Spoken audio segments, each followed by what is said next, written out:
Hi. Okay. I had a technical snafu. This is actually supposed to be the end of the video, so forget you ever saw it, and we'll come back to that, okay? But I recorded a whole video, a long one too, and then I realized that I had fucked up and missed like half of it. So we got to do it again, and we're gonna do it again. Okay, now I was talking about emotions. I'm not going to get into anger yet, but I want to tell you about this thing that led me down a path of just really incredible personal development. You know, going from an emotionally blocked, immature, just kind of guy in his 30s to actually feeling like I have access to myself, like my own well of passion and power. Because emotion is like a source of power. You know, it's like, that's like horsepower on a car. The horsepower of a person is not muscles. It's emotion. How can you get the emotional drive to do something, to do what you need to do? Now, confession time. I'm just getting started. You know, I'm not there. I haven't arrived. But I've gone just far enough where I feel like I can tell my story, and maybe in the watching of that story, you might look at that and go, hey, I kind of would like to try some of that, you know? So I'm going to tell you how I went from feeling like shit emotionally to starting to feel like, oh wow, I've got some drive. You know, I've got something in me that's actually going to move me to places I want to be. Instead of feeling like I was a victim, or that I was only allowed to have like far off fantasies, you know, and I wasn't excited about today, that kind of thing. So, for whatever reason, I developed this way of being that was like poker face. That's how I describe it. I had a poker face all the time, no matter what. It didn't matter what was going on. I thought I was winning if what was going on in front of me didn't affect me. I thought that was a good thing for whatever reason. Now, I carried this around for my adult life until fairly recently, when I started to get really sick of it. You know? I didn't like it. I didn't want to be blah. And I was also getting really frustrated that I didn't feel like I could get passionate about things. Like, yeah, I had interests, but I didn't have any fucking fire, and I wanted fire. And it was bothering me enough that I was willing to do something about it. Now, one of the things that was bothering me, and that was true for my whole adult life, is that I hated to dance. I couldn't stand it. It was awful. It made me sick. Like, I'd get like sweaty, and not sweaty from exertion, sweaty from like thinking about dancing. Yeah. So it was awful. I hated it. But I also wanted it. Like, I was envious of people that could dance, especially like men that could dance and make it look good, make it look sexy, make it look powerful, make it look silly, whatever. Like, they could just do it. Like they didn't care that other people might judge them. And I really cared about being judged. Surprise, surprise. So I wanted to dance, and it just wasn't fucking working. I didn't know how to get it. And I knew I had stuff in me I wanted to express, you know? Like, I was aware. I was finally aware how emotionally repressed, how clouded my feelings were. You know? I couldn't channel anything and actually get it out into the world to make a difference and to get my butt in gear. You know? There was no fire in my belly. And I didn't like that, because I got to this point where I was like, hey, I'm an adult now. I can stop. I don't have any more excuses. Like, where's the fire? Why am I not accomplishing anything? Why aren't people, impressed with what I'm doing? Not that I need the impressed part of it, but there was no evidence that I was doing shit really well, and I needed to see some fucking evidence. So I had to get real with myself. And all right, so I wanted to get out of this poker face mode, right? And let me just double check. I am actually recording because, the last experience, yes. Okay, we are recording. Whew! The last experience kind of traumatized me. Wanted to get out of poker face mode. And there may be an infinite number of ways that could be done. And since I'm not an expert in this field, I'm not going to try and give you an overview of all of them. Instead, I'll just tell you how it ended up working for me. And there's a way you can remember it called the 3 M's. It doesn't really matter what it's called, but 3 M's, all right? And the 3 M's are, music and,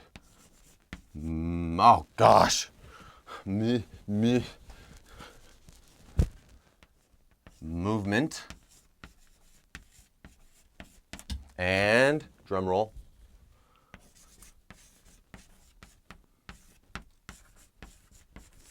marijuana. I could have done Mary Jane, I guess. Anyway,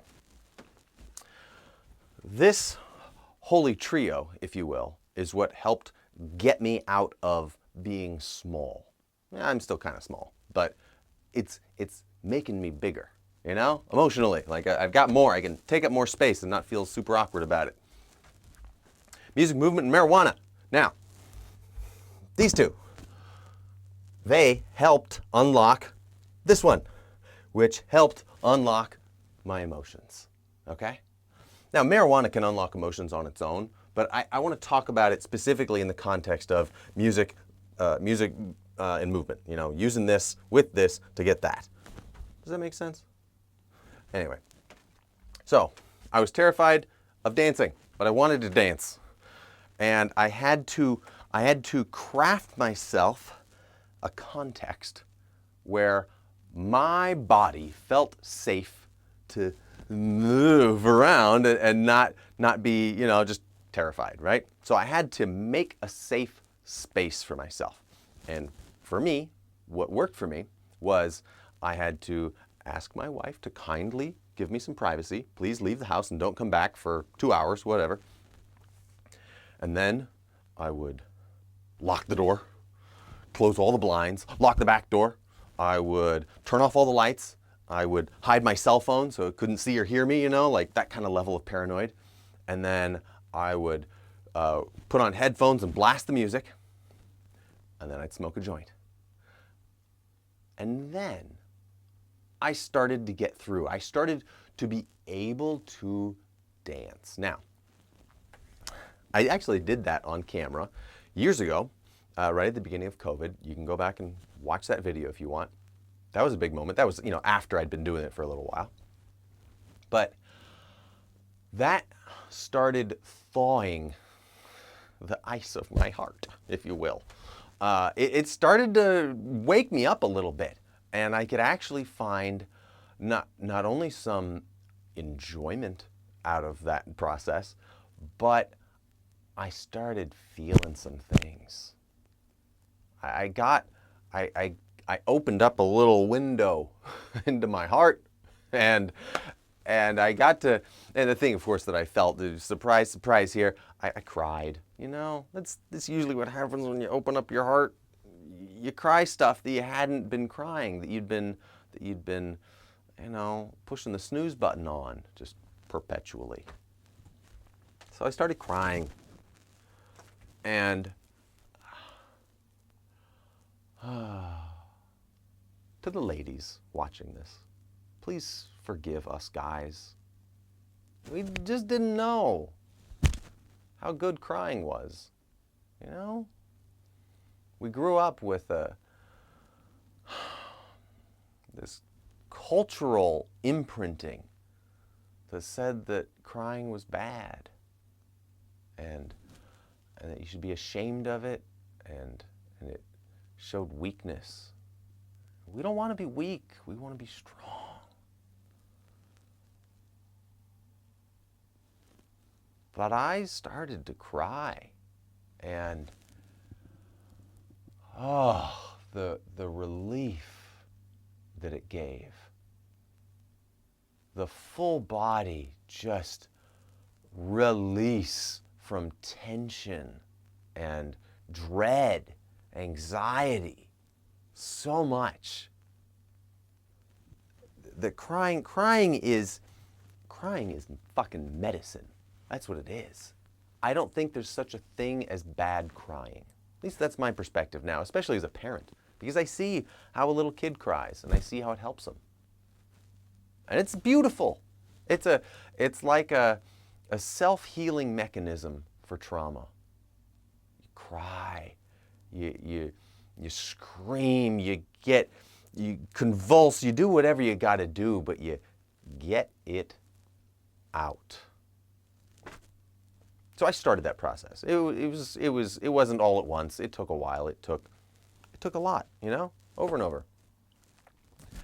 The good news is the music and the marijuana is pretty fun.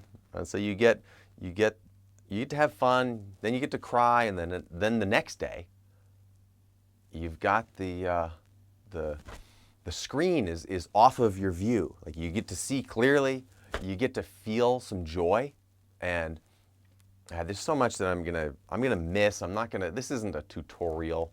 This is just a way of kind of showing you into a little window of something that I did that helped me out. But this started the process of opening me up. And opening me up got me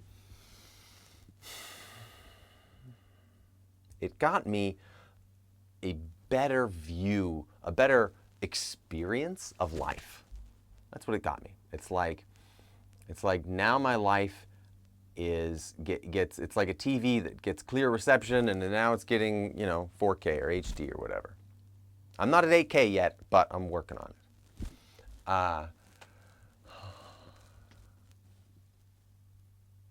To help sell you maybe on the emotional access. I don't know what to call it exactly.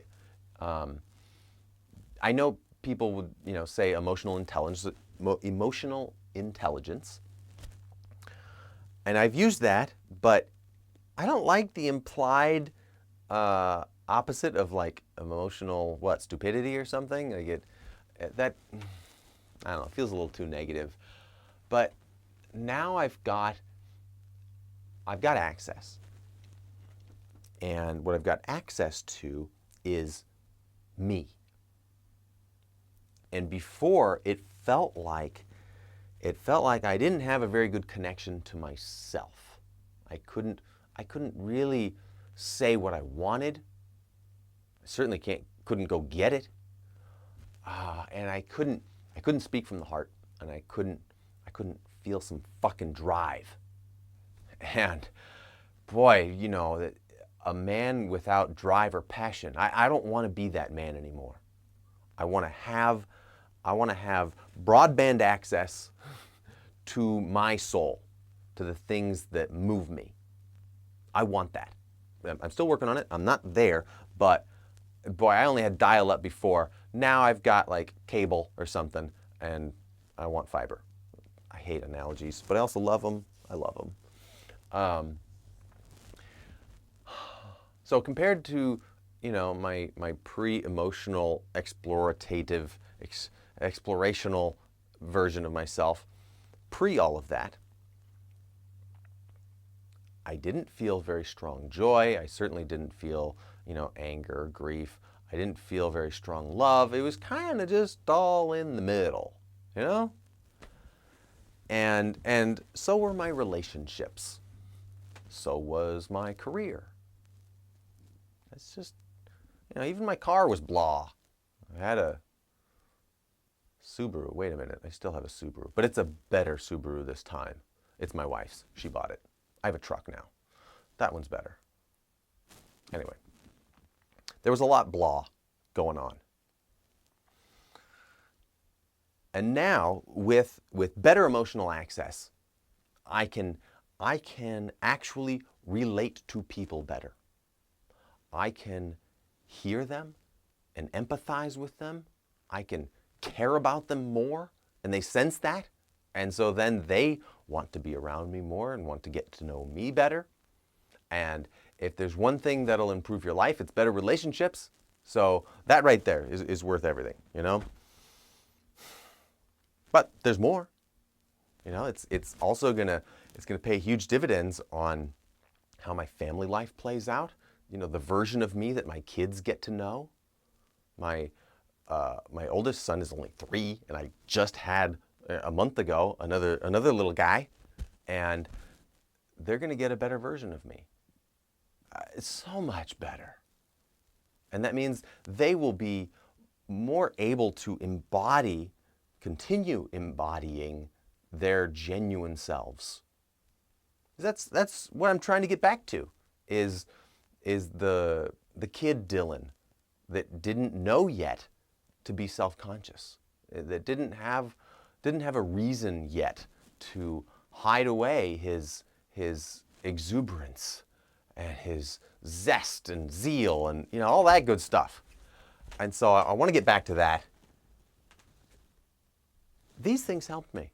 And you don't have to do these. It could be anything. This was just where I landed when I was, you know, embarking on this journey. Marijuana, that's a little bit troublesome, a little bit problematic. Maybe it's possibly very illegal for you, depending on where you reside. But it's not the only thing. If you don't have access to that or don't want to do it, that's okay. There's other ways. Just lean into music and movement more, you know, but it helped me. I'm not saying you should do it. I'm just telling you that it helped me. Loosen me up, you know? Gets you out of your head and into your body, and you can just not give a fuck as much about what other people think. Unless it makes you really paranoid, in which case maybe you'll really care about what other people think. Look, there's no clear answer on anything in life. Whew. I could be wrong about everything, right? Don't take my word for it. Run some experiments, see for yourself. Anyway, these things open me up for emotions. And I think I'm gonna wrap it up there, and I'll continue next time about where I went with taking some greater emotional access that I had, and what I was able to do with it then, and what the emotions were that I was accessing, and what those led to. And there's a lot more. It's great, but I can hear the baby crying out there now, and duty calls. So I'm going to wrap this up, and thank you for listening.